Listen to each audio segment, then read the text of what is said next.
triangle of forces, and the supreme entity. The supreme entity means the supreme cognitive principle.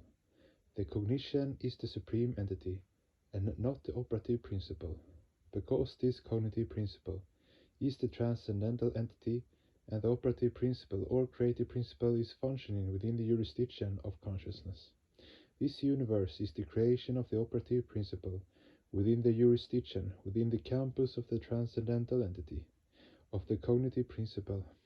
When it operates, the operative principle creates something concrete, i.e., the consciousness is transmitted into abstract, and abstract is metamorphosed into the quinquelemental entity.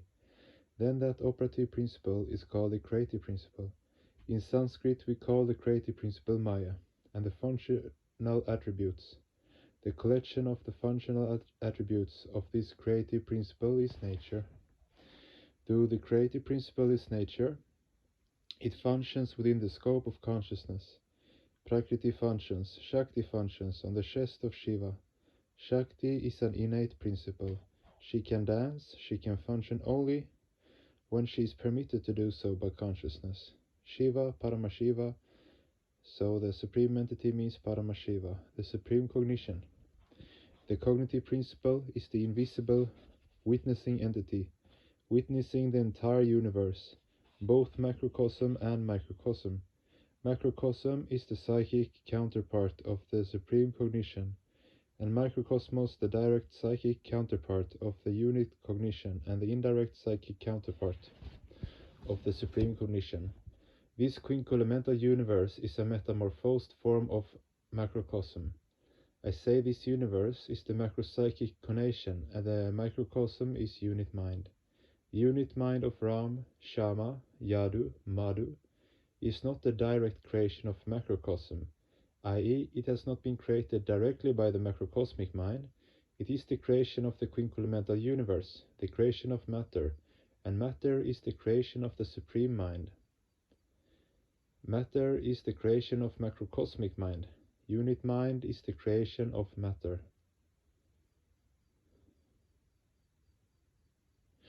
As a result of internal clash and cohesion, when the external forces starts functioning within the scope of matter, and when it gets its center of activity within material structure, we say that the external force has been converted into vital force.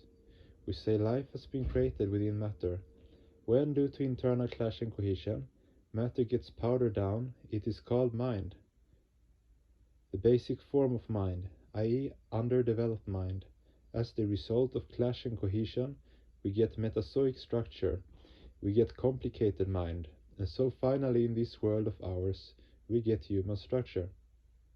Because of this physical complexity, the mind has also become complex and complicated, and due to this complexity in unit mind, we have got several types of human forms in the physical world.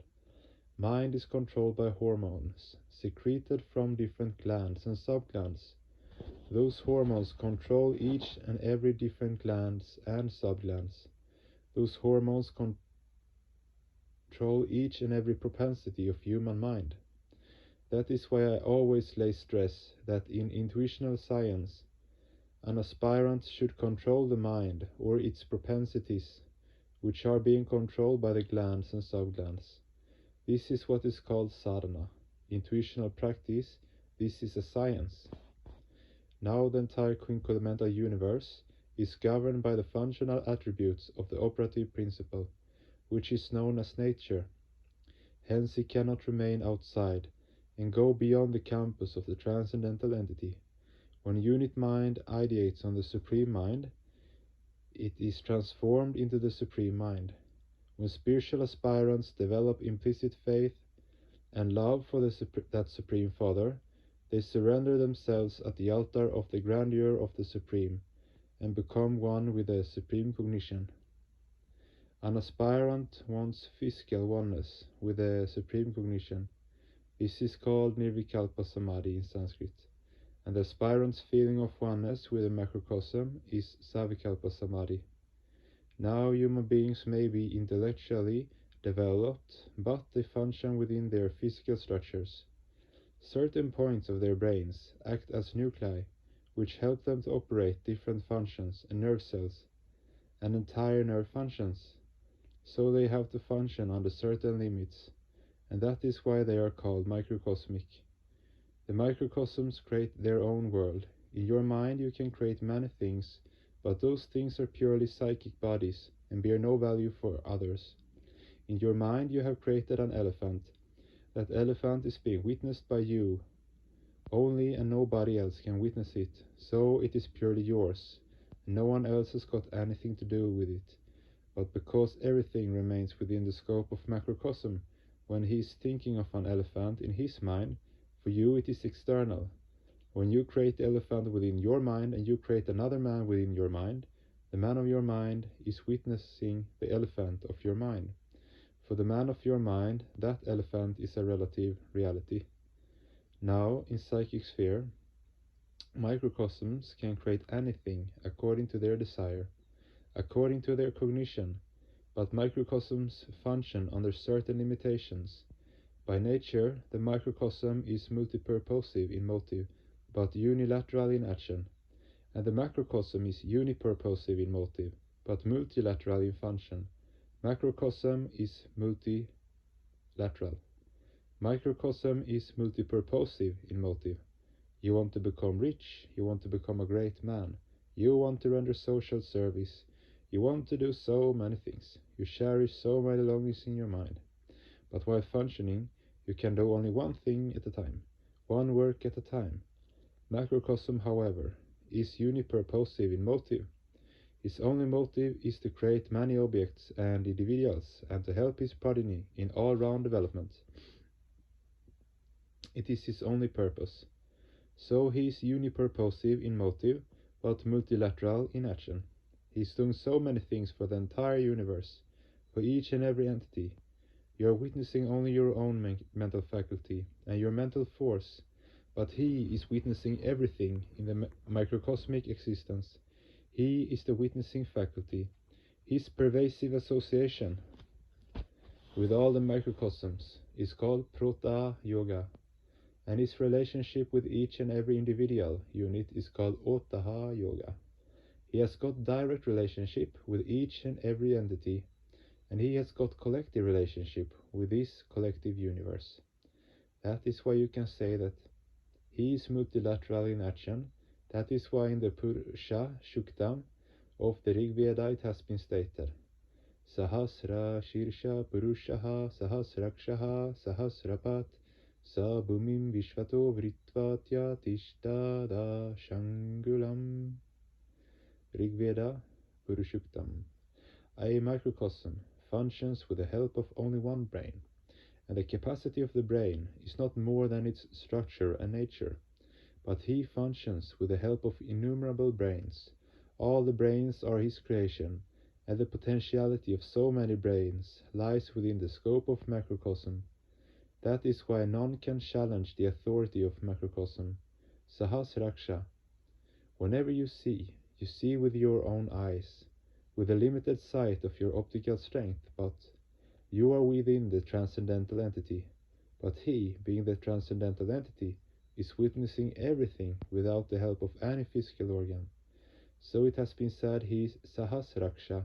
He has many eyes, Sahasrapad. Wherever you go with the help of your legs, but he has innumerable legs.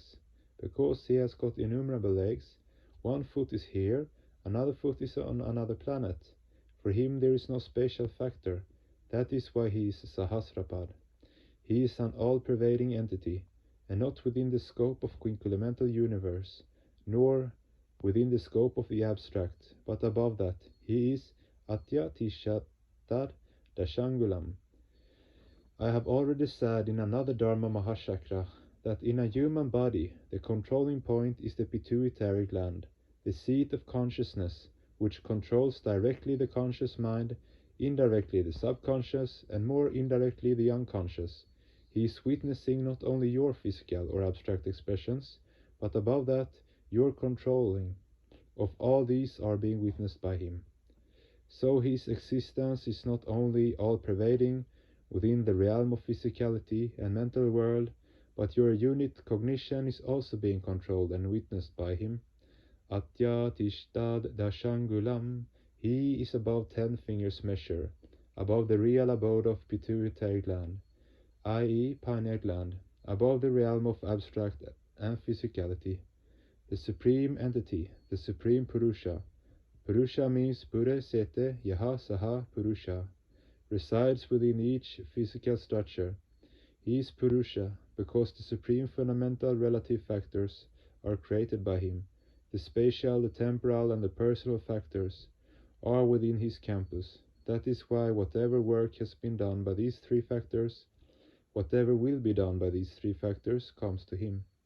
There is a sloka in the Rig Veda where it is stated, Purusha eva sarvam idam yadbhutam yadbhavyam. The Purusha knows whatever was done, and Purusha will know whatever will be done in future also. Then you may say Purusha does not know the present. He knows the future, but nothing has been stated regarding the present.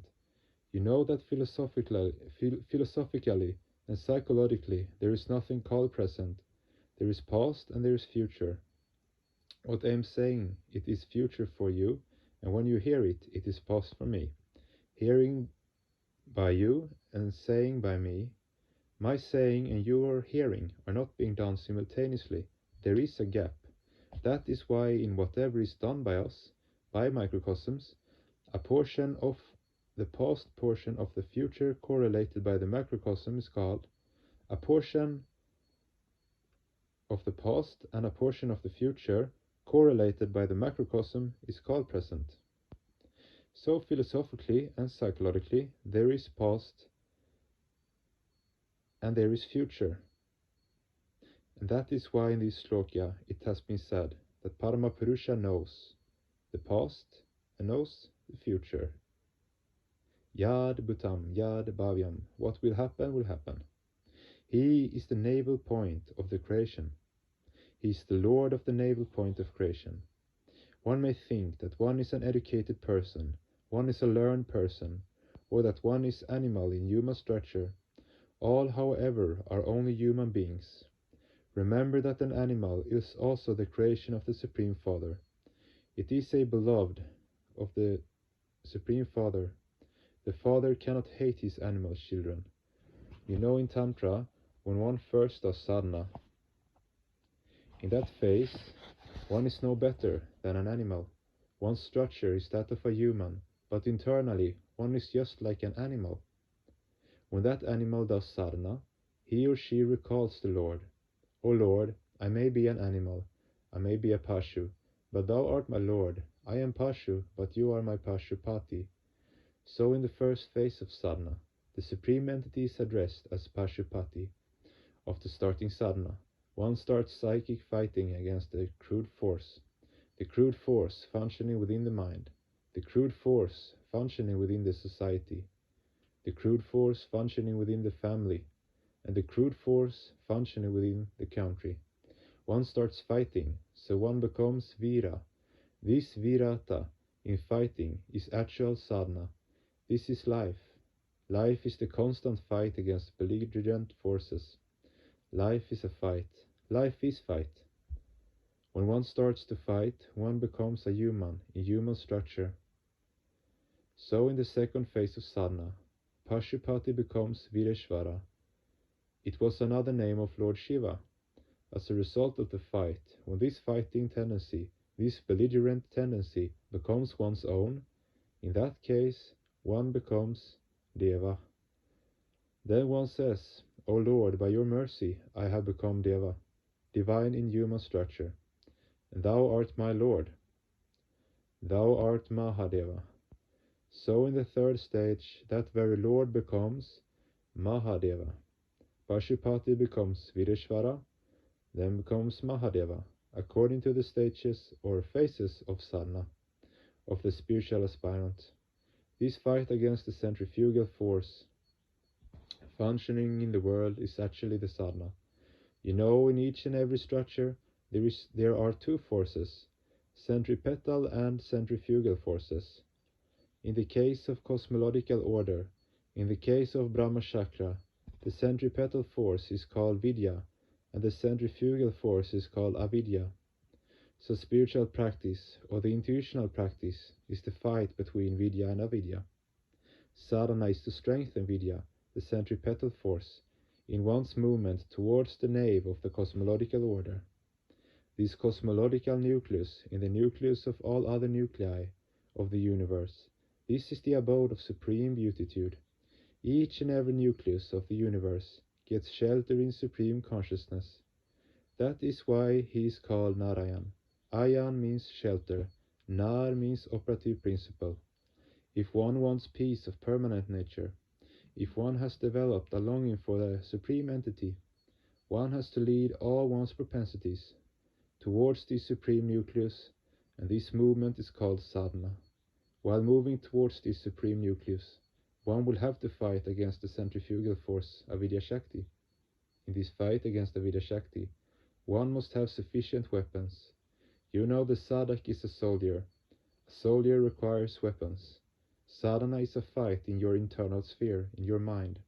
There you should have 10 weapons, 5 yama and 5 niyama.